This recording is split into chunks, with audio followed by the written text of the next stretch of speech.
Leap to Unicorn with IDFC First Bank in association with Moneycontrol and CNBC TV 18, Season 2.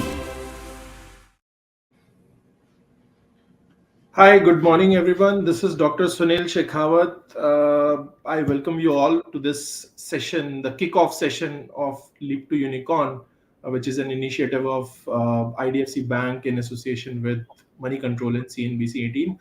Let me start with my introduction. I'm Dr. Sunil Shekhawat. I'm CEO of Sachi Connect, which is a platform to support early stage deep tech startups, not just the startups, but also the complete enabler ecosystem. We work a lot with the incubator partners, the VC ecosystem, the mentors, and whoever is actively participating and playing a role in early stage startup development. Uh, about Leap to Unicorn, this has been a fantastic initiative. I've been a big follower of it since the season one, and it ended up with on a very high note where more than 45 crore were committed to to close to six startups, and this is an initiative not just to support the startups with funds, but also to give the right visibility to 100 promising companies and then pick up few of them to fund, mentor them, offer a larger ecosystem connect of get them closer to the buyer side, give them the pan India visibility. This is the season two, and I'm sure this is going to be bigger and better with this kickoff session. So for this kickoff session, I have got a very interesting person who will be joining me. He's a dear friend. He's Chirag Gupta, who's managing partner of 8x VC. I will not talk a lot on Chirag. I will let Chirag introduce himself, and then we will jump onto some interesting conversations around what's happening in the ecosystem and how we can how 8x VC is contributing to it, and how the initiatives like Leap to Unicorn can be of bigger help for the ecosystem. So can I have Chirag on screen now? First of all, thank you, Sunil, for having me on the Leap to Unicorn. Thanks to IDFC First Bank and thanks to Moneycontrol, CNBC for this amazing show. I'm super excited about this conversation. I'm super passionate about a topic we're going to discuss about what typically goes wrong when people are raising money from the first institutional investors. We're going to talk a lot about it, but before that, my name is Chirag Gupta. I'm the managing partner for 8x Ventures. 8x Ventures is a deep tech focused venture capital firm. We make investments in C2C, pretty much like early stage deep tech startups. We have about 14 portfolio companies right now, and the plan is to have another 20 portfolio companies in 2024 and 2025. We are actively investing right now, actively looking out. So super excited to talk about this topic, and post this topic, also excited to talk about any of the companies who might be interested in having a conversation with us. Would love to do that. Great, Chirag. First of all, let me tell you that I'm getting some chills. I'm in Delhi. You are in Chennai. You are sitting in t-shirt. I'm having 4 layers on me just to protect. I am still feeling cold, right? Okay, so Chirag, I want to start with a very generic problem of this ecosystem. Uh, in my understanding, less than 5% of the startups who reaches out to an institution for fund. I'm not talking about the angel funding and the ones related to the government grants and all that, but less than 5% of the startups who reaches out to institutions for funds, uh, they are able to see the success. And in the first round, I don't want to talk about the later rounds. And then 95%, which is a very large significant count out of that pool, uh, a large chunk of it are not able to survive 2 years 3 years down the line. uh, you sit on the other side of the table, right? And you are one of the reason why the 95 are not getting. I mean, you're not the reason, but you are the chooser, who are the five who are getting it, and then the rest of the guys who have to do it by themselves. I want you to talk a little on what is so special in that five, number one. that 5%. And how do you look at it, and do you are you open to look at the companies in the later stage? I mean, out of the 95, maybe can these guys come back to you? Or and I want you to talk from the larger perspective of the VC ecosystem, not just from the ATech side. So I want your perspective on this, and how we as an ecosystem, as Leap to Unicorn, can be of any help to the founders in making sure that these numbers are better in near future. So it's a your question is a little bit complicated to answer. So before, so there are two parts of the question. First part of the question is, what do the 95% people doing wrong versus the 5% people who are doing right? So that's the first part of the question, which is what can these 95% of people startups can do to actually get the funding from institutional investors. But there's also a second aspect of the question that you talked about. Can this switch actually happen? Because it's also a factor of how much funding is available or money is available. So I'll address the second part first, then I'll come to the first part. Can this composition be changed? Can we increase the number of the startups being funded? The answer is absolutely yes. There's a lot more dry powder that is available in the ecosystem that can be changed and mobilized. And our estimate is that the number can comfortably move up to 15 to 20% of the startups getting funded, and the institutional investors do have sufficient capital and capital reserves to fund that level of startups and not be impacted, not without reducing the check sizes. So if they are cutting $1 million check sizes for 5 companies, most of them can actually cut like $1 million to 15 companies. So the numbers can shoot up. So that's the second part of the question. Can this pie be increased? Yes. Now coming to what exactly do these 5% of the people doing versus 95% of the people? Before this conversation started, I did a Google search like most of the people do, and I tried to figure out because I was quite confident there will be a lot of article and research. I did find out a lot of article and research, but nothing that fully resonates with me. So what I did was I kind of consolidated my perspectives in 3 buckets on what these 5% of the companies are doing right and what is working in their favor. So I'm going to just talk about those 3 factors. And so the 3 factors. The first factor is when to approach. Second factor is what to prepare. And third factor is how to persuade. And I'm going to spend a lot of time talking about each one of them, because these are the 3 things that I am fairly confident that the 5% of the startups that we talked about have got it right. When do they approach the institutional investors? What exactly are they preparing when they're talking to institutional investors?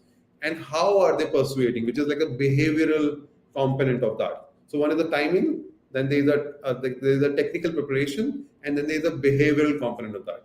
So I'm going to go into each one of them, and I want to talk about my views on each one of them. And if it's okay with you, Sunil, I can start with when to approach component. But before that, absolutely. Thank you so much. It seems like you've done a lot of homework, huh? So this is a framework which I felt that resonates most with me or the people that I've spoken to. Please go ahead. I'm equally excited about it. So I'm gonna now bring up a slide. Yes. So this one, I'm going to talk about when to approach. So the question of time that we're talking about. So one of the fundamental problems that I see when you're dealing with institutional investors, startups which are in the 95% of the category, they talk to the startup during the fundraise, versus the 5% category, they are talking to institutional investors before the fundraise, during the fundraise, and after the fundraise. Now then the question comes, okay, I don't need money. Why do I have to go to institutional investors like myself? Why should a startup talk to me before the fundraise? Because when you engage me in the process of building up, when you take my advice, and when you have already been part of the conversation, there's a high likelihood I will listen to you. And not when I say I'm trying to represent institutional investors here. I believe that 80% of the institutional investors will agree with me that the journey of the fundraise does not start by on the day you send the pitch deck. The journey starts much before that. If you have engaged me, like, let's say 3 months or 6 months before that, to warm up with the idea that you're working on something like this, what do I think about it? Do I even think that it makes sense? Of course, I may not respond to a lot of emails, but to the ones that I do, the likelihood of them converting during the fundraiser is very, very high. So I just put an example. So what I did was in each of the three stages, before, during, and after, I put some examples of what kind of notes that I received from the startup founders, and I chose very conscious to respond to them and work with them very closely. So the first, in the case of before the fundraise, the example that I picked up is one of the founders sent me an email very specifically saying, "Hey Chirag, I have this idea. I'm not really looking to fund raise money right now, but I need your advice." Um, and and when I got this text, of course, there was a lot of context to this. There was introductions, everything. But I did respond to that, and I did actually ended up having the conversation with them, and then we did ended up eventually investing 6 months later into that company. But that part of being engaged in the process of building it up, of what you're building up, sometimes, and all institutional investors also want like a first access to everyone else. So when you reach out to them before the fundraise, they know that they're getting access before everyone else, and some of them will open up, some of them will not open up. Then the second timing is during the fundraise, which I'm sure everyone knows about. I've just put some Yeah, example of. before that, I want to intervene here. Now, can I say that uh, founders cannot afford to be selfish? They need to be someone who's part of the networking ecosystem, and they need to go out and talk to the people, even if they're not looking for it at that moment.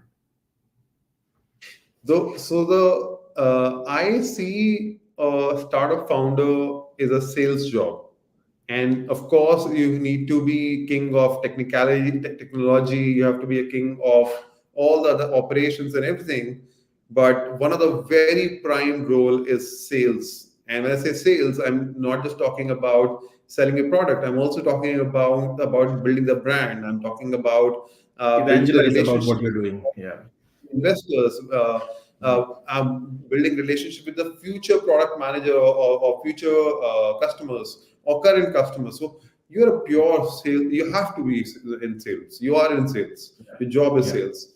So to answer your question, there's no way out. Like if if you've chosen to be a startup founder, you can't now suddenly say that, oh, actually, you know what, let me focus on building that technology or the product or just talking to the customers. You have to keep evangelizing, brand building. It's part of your job. Noted. Please, for interrupting. Please go ahead. No, it's a very valid question. And so then before the fundraise, and then there's during the fundraise. During the fundraise, I think everyone does that, and a lot of people do a fantastic job. But something that people a lot of times miss out is after the fundraise, the timing about after the fundraise. Now, what happens is that, like you talked about, 95% of the startups gets a no from institutional investors. A lot of them, and I don't have my number, but my guess is that out of these 95%, about 20% gets funded by friends and family or angel networks or some other ways of getting funded, or they find their ways out. Now, one of the very important lesson for the long-term relationship is that even if you have gone ahead and raised funding from someone else, keep in loop the institutional investors, because they might have said no right now, but they might say yes probably 6 months down the line, or 2 years down the line, or even 5 years down the line. But make it a habit to probably start like a quarterly newsletter or a monthly newsletter and keep them involved. And once in a year or once in 6 months, just give them a call and talk to them and ask their advice and let them know what's happening in their company. Keep them excited. Don't let that lead die out. So, as I said, the timing is a three-step thing: before the fundraise, during the fundraise, and after the fundraise. And that's the first key element out of the three big buckets that we talked about, which is first is the timing on when to approach. You have to get it right. So before I go to the next thought on what to prepare, Sunil, what's your thought on this? No, absolutely. You know what? This is something that, because through our accelerator, we do invest in startups, and this is an interesting conversation I was having with one of our founder, where we infused, a large chunk in that round, and then a part came in from an angel investor who's a dear friend of mine again. And I was telling this to the founder that, boss, you're sending us all the newsletters and everything. Are you sending the same information and all the updates to that individual investor also? And I got to know that because we are on top of their head, so they are sending it to us, but not to the angel investor. But the moment they send it to that gentleman for the first time, the very first thing they received was a call from that person, that and he was so delighted that things have moved, and now you've got the product in place, you're getting into the market. Help me understand if there is anything that beyond money I can do for you. So I mean, it's not just the check which comes in from these people. We need to understand the people who have the capability to write that size of check has got a much beyond value, which is in terms of their own network, right? Which a lot of founders miss out in that hustle of operation management of their operations and everything. So I totally resonate with your thoughts. Amazing. I'm sure you have a lot of these stories, given that you work with the ecosystem very closely. I'm going to come to the second bucket, and I'm going to show a slide now again about what to prepare. Now, this slide is, and of course, I've tried to oversimplify things right now. It's a lot more complicated than that. And if people Google, they will find probably thousands of research and articles, people talking about it. But these are three things that I felt that are probably the most critical in my head. So now, when I talk about what to prepare, now there's an institution side of it, which is one first column, and then there's a startup side of it, which is second column. Now, aligning these two sides is very, very important, and the onus of aligning them sits on the startup founder. Of course, there is a part of onus which also sits on institutions, and institutions want this to be aligned, but the onus of aligning this sits on the startup founders. So I'm going to talk about each of the factors. The first factor is aligning on the industry. Now, every institutional investor focuses on specific industries, and they don't want, and within that industry, they don't want to invest. Typically, not always, they don't want to invest in competing companies. So they'll probably might have picked like three sectors or two technologies or some ways, but that's where the focus stays for the institutional investor. Now, the startup founder has to do in-depth research about, does the institutional investor, is he or she even interested in that industry or not? And if the answer is yes, if that first level of alignment and check has happened, then the second thing to check is, do you have the in-depth understanding of the competition? Because most institutional investors, the ones who are focused on certain industry, for example, assuming if I'm focused on industry 4.0 and you come to me talking about some other industry, I might just drop it. But if you say that you are part of industry 4.0, then the second check for me is showcase your in-depth understanding of competitors and nuances of industry practice. Because if I'm looking at an industry and I'm looking at 100 companies day in and day out, more likely than not, I probably know half the ecosystem. I know the customers as well. I know the suppliers. I know probably the tech companies that are coming up. I know which student in which IIT is probably trying to disrupt which part of this value chain. So I may not have a depth on everything, but I have a good flavor of each of these things. Now, then a lot of institutional investors will do a smell check. If the startup founder does not have an in-depth understanding of what he's talking about, or bluffing it, or does not have a clear vision or roadmap on how the company will become a category creator in that segment of that industry, I might just kill it. So the within the industry row, the two things: first is aligning on the industry, and second is making sure that the startup founder is comfortable having a matured conversation about the industry.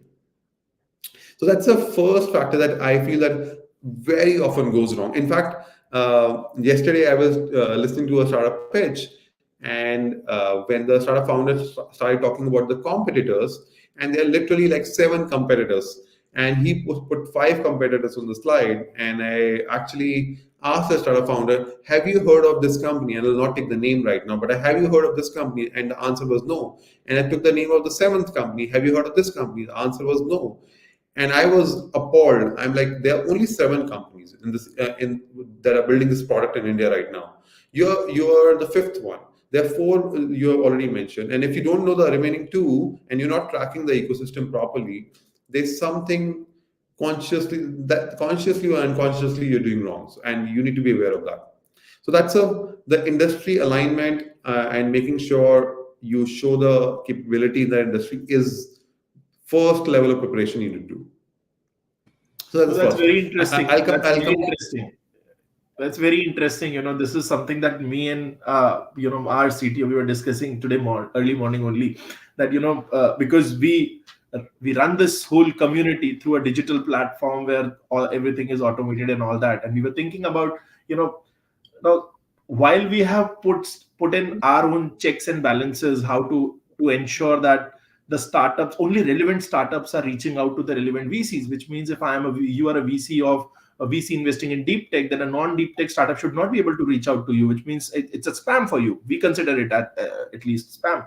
So can we really go beyond someone writing whether they are deep tech or not, to identifying and to picking up things using the AI tools which are already there, and maybe give some suggestions to the founders in how they can, what are the gaps in this part of your story, what is not there in the deck which need to be included when you're going for you're trying to reach out to an investor. So we're trying to give those recommendations using different AI tools which are available there, and thanks to GPT-4, and there are many more such tools available. So we are also thinking on those lines, but I totally resonate. I mean, most of the time, the rejections which founders see is not because they are not doing a great job, but probably they're reaching out to the people who are not aligned to their business. Right? Absolutely. And Sunil, to be fair, there's a sufficient amount of so there are. So I'll say one thing in favor on what you're saying and one thing against what you're saying.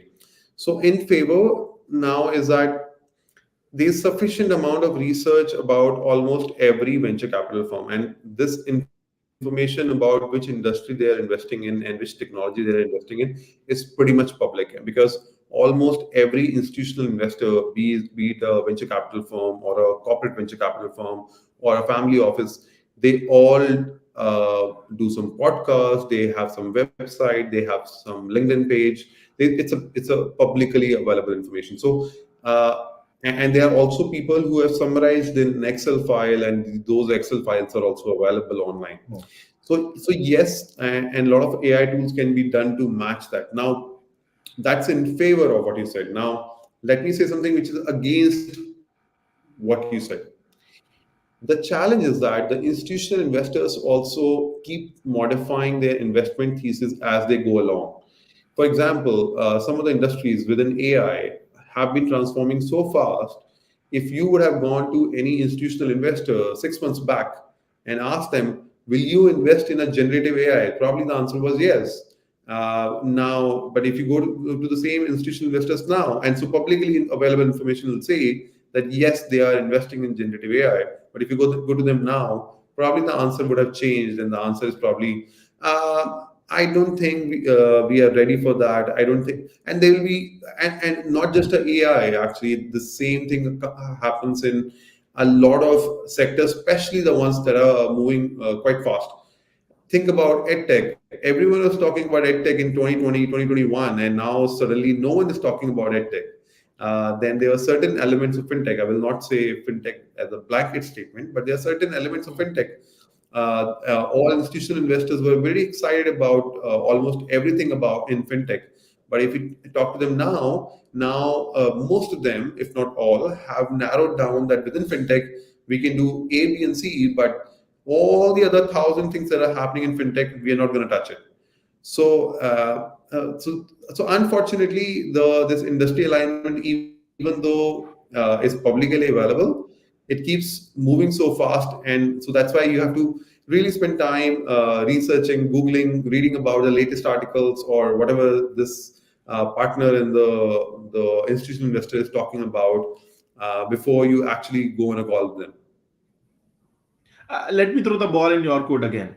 Okay, so so manually, yeah, it's fine. I can go through. I anyways go through a lot of articles, and my team also go through a lot of articles in the the new things, the new updates happening in the ecosystem. But when it comes to translating it on tech, because we personally believe that without using tech, we cannot scale our efforts, and that's why we are 100% a tech company in terms of driving the engagement with the ecosystem. Now, what do you think is the right way to keep keep yourself updated, your tech updated with all this? Do you really do we always have to rely on individuals, or is there any disruptive idea in your mind which startups like us, companies like us can adopt to make the tech more and more in favor of the ecosystem? Very tricky question, to be honest. I'm sure people are trying to answer this question. I'm quite confident, but I don't personally know who has successfully answered this question. And especially in the AI space, or I think probably easier to answer your question in the hardware space. But if I talk about the software space and talk about the entire SaaS, AI, the entire software industry, I think this has become very hard because the pace at which the entire software industry is transforming is way faster than probably most of us imagined. And the what's true now, it doesn't stay true for much longer. And and to be honest, like a lot of times, I go silent myself for 2 months, and when I come back and start talking to the startups again, by that time I have changed my mental models, because I was reading some bunch of articles or books during those 2 months, and that completely changed me. But again, then 2 months later from that, probably those books also became irrelevant at some point. So it's a very, very tricky question. I don't know if someone has managed to answer that question. I wish I had the answer. But No that's a worries, no topic worries. for. But you've given, yeah, you've probed us now. So I will certainly start reaching out to and start building my own thought process around it. How do we really scale it? But thank you for bringing this in consideration. I mean, that's a very valid point you've brought in. Now I'm very excited about the how part of your story. So before I go to the how, now there are two other parts on the what. So if I can bring up the slide again on the what part of the story. Now, so we talked about the industry earlier. Now I'm going to talk about the second part, which is the stage. And I'm not going to spend too much time on this. The stage basically means that how matured you are. Are you very early stage? And in institutional investors terms, are you seed stage, pre-seed, Series A, which are all fancy terms for early stage, or Series B, C, D, late stage, or growth stage? All these, where do you stand? Now, that's something that pretty much is a public information again, and it's almost everyone knows about it. So please do for the startups must do some research, and they must if they've not reached that stage. So let's say that some institutional investor that invest in companies where the ARR for the software company has crossed, let's say, 10 crores, and there's a company which is sitting at 5 crores. and you reach out to them, you should, even if you don't fit the criteria, A, you must have researched, and B, you should showcase clearly that how will you get to that point of getting 10 crores rapidly by the time the deal closes. And from the 10 crores, how would you get to 100 crores rapidly? Because eventually that's what the startups are worried about. Then the third part I'm going to come to is the financial return part of it, which is basically now startups don't often fully understand this, but it's a very critical element for institutional investors. How am I going to get an exit? When am I going to get an exit? Now, the startups, the onus on the startups is sometimes, not always, to showcase their research on how potentially an exit can happen in their startup for that institutional investor. A lot of institutional investors are bound by some sort of timeline as well by SEBI or whichever is the regulator. So they need to. They are also conscious that I want to take an exit in 5 years or 7 years or 10 years. And there are a lot of parameters around that. So the financial return also needs to be taken into consideration. And again, a lot of this information is publicly available for the institutions.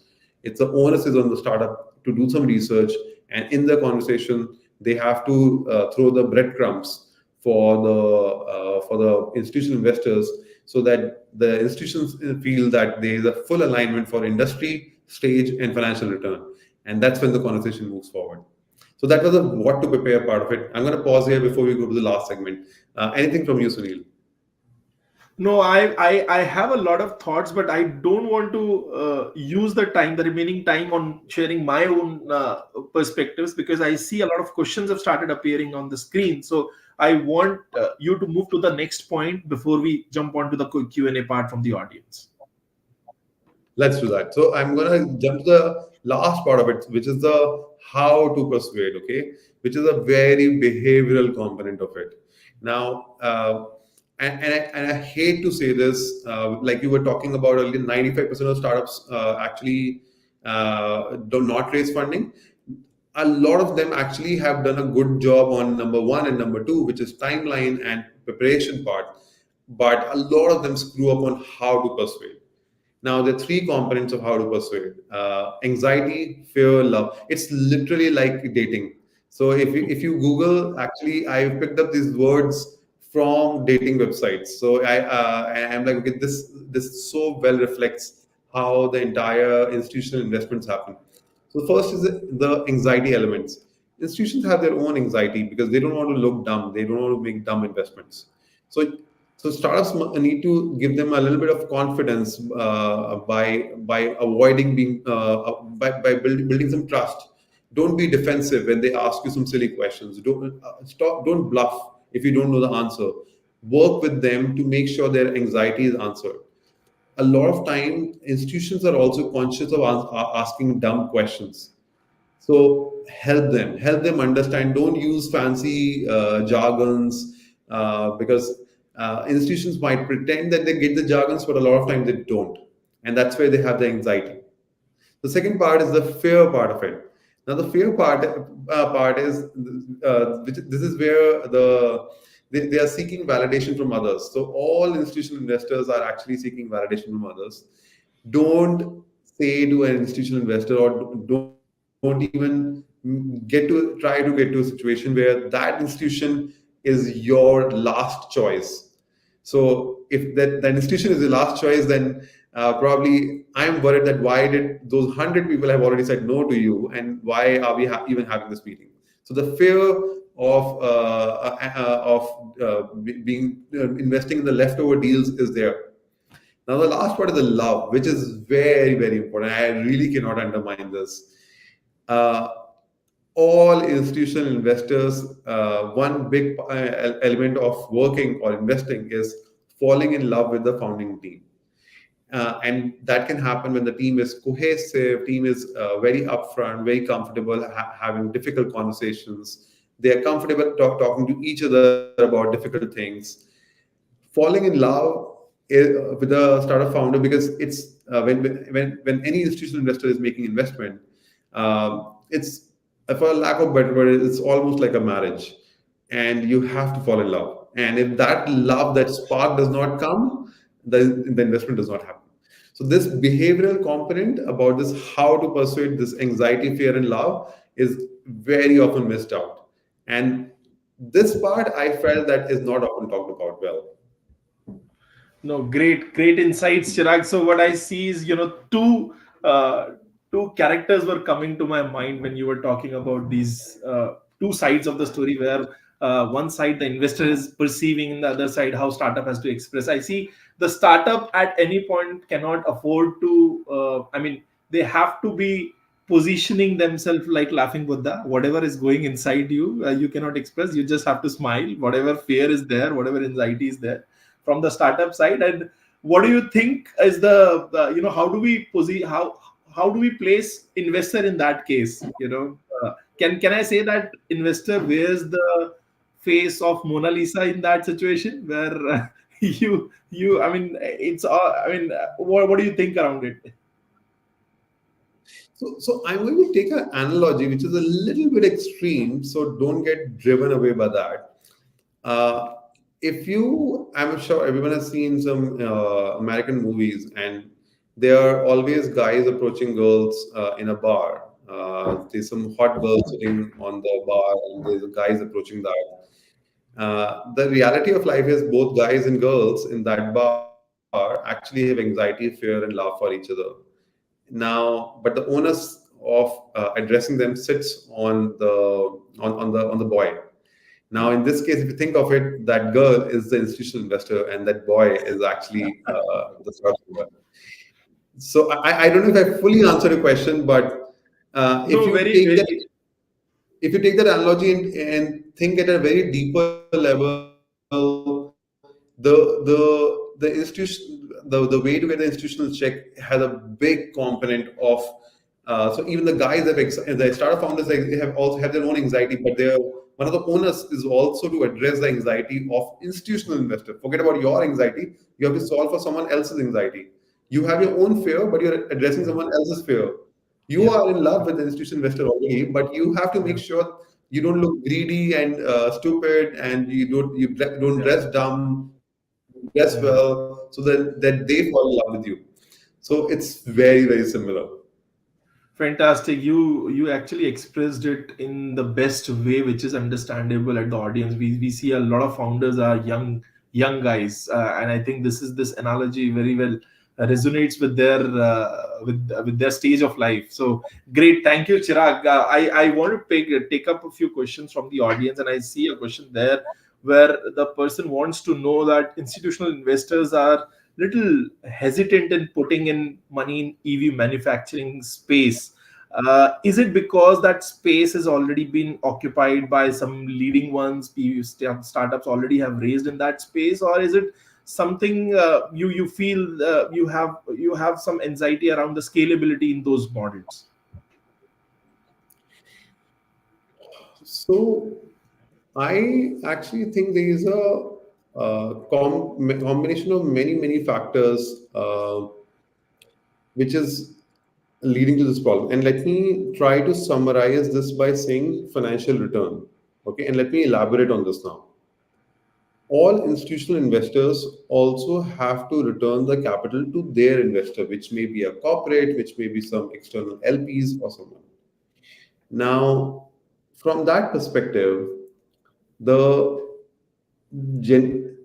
every investment that you make typically, and depending on what sector and technology you're investing in, typically you prefer to generate 10 to 20x return minimum from every investment.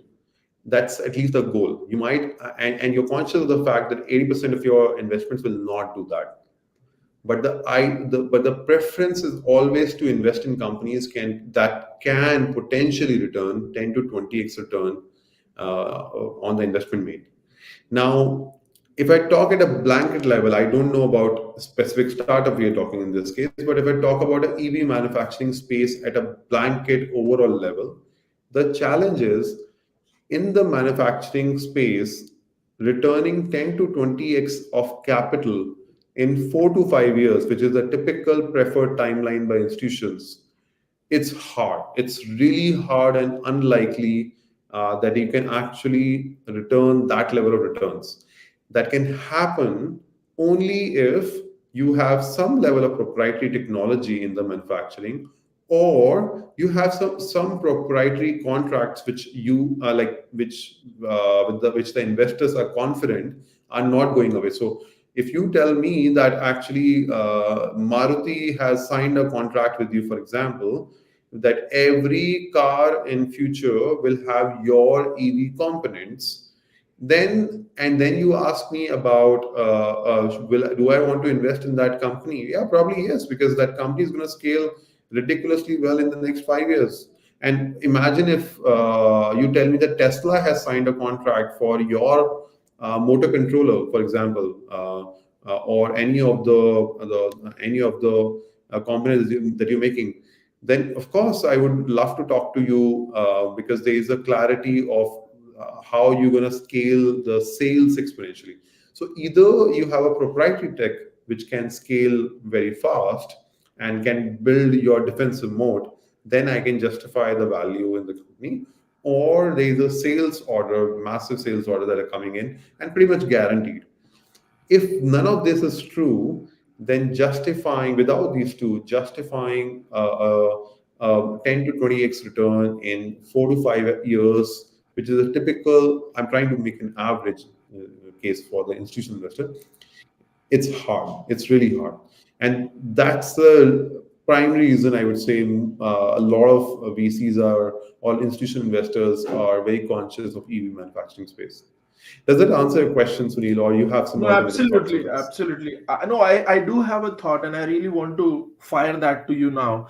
I have seen a lot of VCs telling us that wherever the capex heavy business model arises, it's a strict no for from our side. While what you have brought in has got a definitely, I think it's far more meaningful, and it has a logical stance in it. So, do you think this is it a 8x thesis of investment, or do you think this is something that most of the VCs are at least following?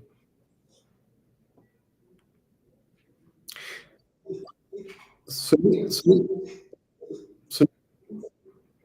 Sunil, I think your voice is breaking. Okay, so let me.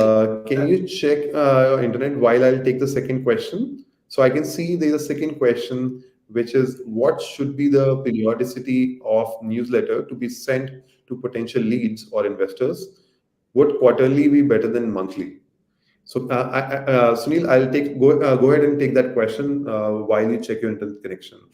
So, I personally feel that the quarterly newsletters are better. I am not a big fan of monthly newsletter. And the reason I'm not a big fan of monthly newsletter is because not a lot happens on a monthly basis in most startups. Yes, if you have a massive amount of progress happening month on month, you can consider having monthly newsletters being sent out. But in most of the cases, substantial progress only happens in quarters. So that's why I prefer going for a quarterly newsletter. In some of the cases where the cycle of technological development is even longer, then you may not want to do 3 months. You might actually want to do 6 months. That's also okay. But your timeline should be determined primarily on how often can you deliver massive progress updates. uh, if your massive progress updates comes in 6 months and you are on a monthly newsletter, it's going to look very empty and probably not a very good idea to do that. And you probably lose more interest by doing empty monthly newsletters.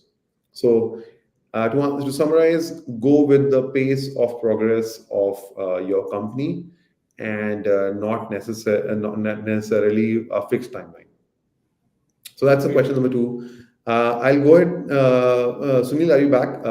I So there's another question, am or do you want to talk is about your the thoughts before I go to the next question? Yeah. So am I audible now? Is it okay now? Hello, hello. No, Sunil, you're breaking up. So I'll move to question number three. while you check the internet connection. So question number 3 is when is the right time to approach and generate the first response from an investor? The right time to approach the any investor is way before you actually start fundraising.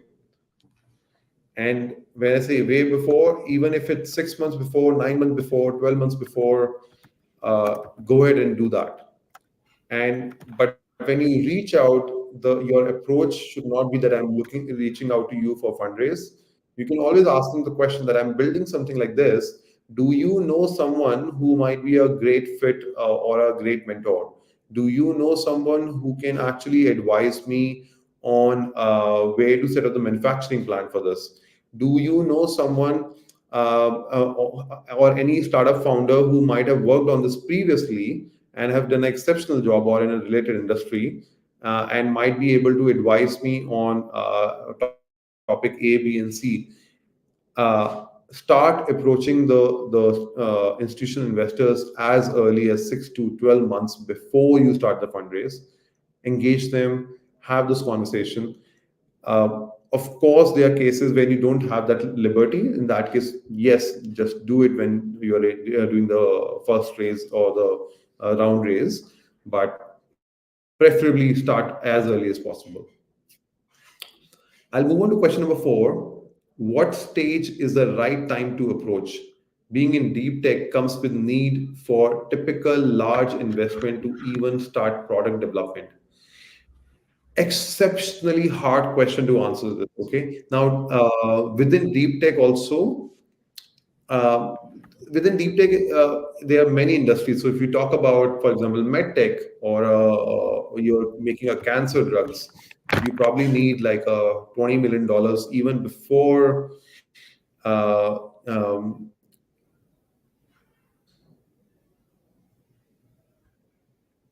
okay, so it looks like there's an issue with my internet.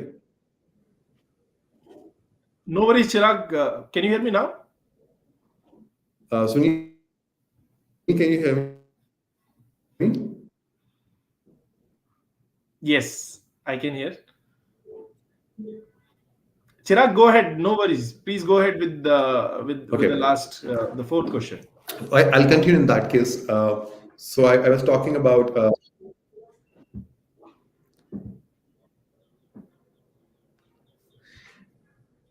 I was talking about the deep tech, so that it's a tricky question. There are a sector to sector. In certain cases, if you're working on a med tech or a cancer development drug or something like that, which requires a massive amount of investment, let's say $10 million or north of that, or north of $10 million, you might want to raise institutional investment way before. You might want to do it just as soon as possible, because there is no way you can actually build the product without that level of support. But it's really hard. Unfortunately, the market is hard on the deep tech founders, and unfortunately, the very few deep tech investors are comfortable taking technological risks. You will have to do a lot of research on which institutional investor is comfortable in which type and level of product development or technological risk. And my guess is that it's probably 10 to 20 institutional investors only in the country that can help you do that. So every sector probably will have a different names, but every sector will probably only have 10 to 20 names that can help you do that. So you have to do a lot of research to identify the right ones.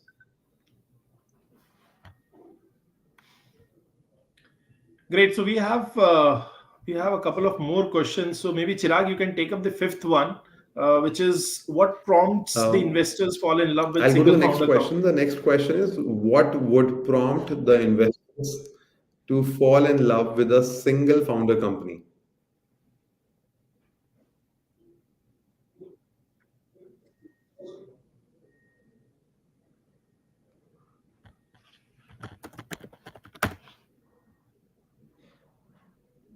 Okay, so the next question is what would prompt the investors to fall in love with a single founder company?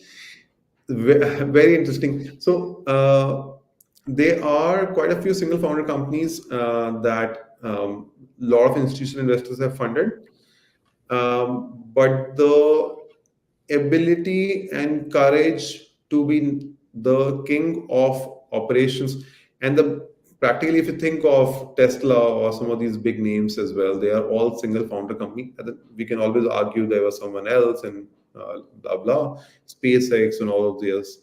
uh, but so there are a lot of established case studies of single founder companies raising massive billions of dollars of capital from institutional investors.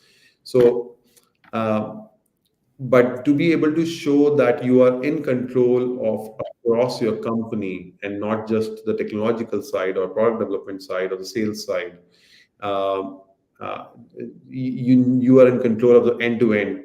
That will probably make people fall in love with a single founder company.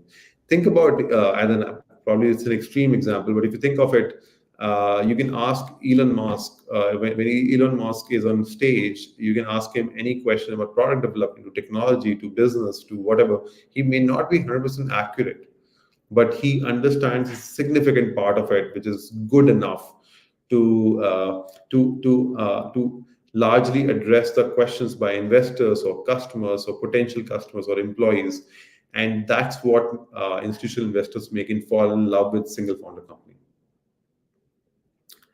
I think we have 5 minutes left, so there are two more questions. I'll go ahead to the next one. The next question is, why do investors hesitate to give constructive feedback to startups to help them grow? Absolutely, I love this question on why do investors don't give feedback or actually just ghost startup founders, and it happens all the time that the startup founders actually get ghosted by institutional investors after the first meeting or some subsequent meetings. Uh, so, fortunately or unfortunately, a lot of institutional investors are bruised by people who are exceptionally defensive, and they are instead of listening to the feedback, they actually tell the institutional investor on why they are not thinking it right, why they should be thinking from a different dimension, why they need to change their thesis.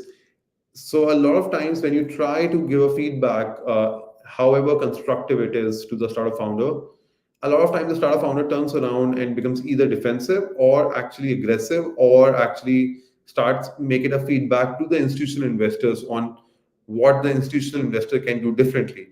Now think of it like the analogy I was talking about, the bar where there's a girl and a guy. The girl is sitting on the bar and the guy reaches out to the girl and starts talking to the girl.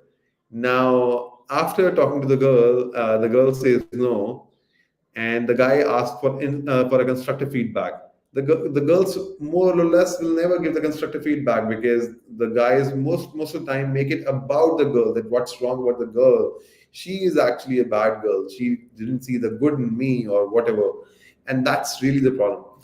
However, there are cases if you very politely ask and or inform them, I just want to hear your feedback about my pitch, or ask them specific question about feedback about my understanding of the industry, feedback about how we can do address the market differently. If you probably ask them a little bit more narrowed out question instead of asking them give me feedback, they open up the chances of getting a response will be a little bit higher. I hope that answers the question. Chirag, can you hear me now? Okay. Sunil, on any of these questions, do you have any further thoughts? No, you've covered all of these questions very well. Sorry for the technical glitch. I don't know which side was it, but nevertheless, you picked it up very well. Thank you so much for this session, Chirag.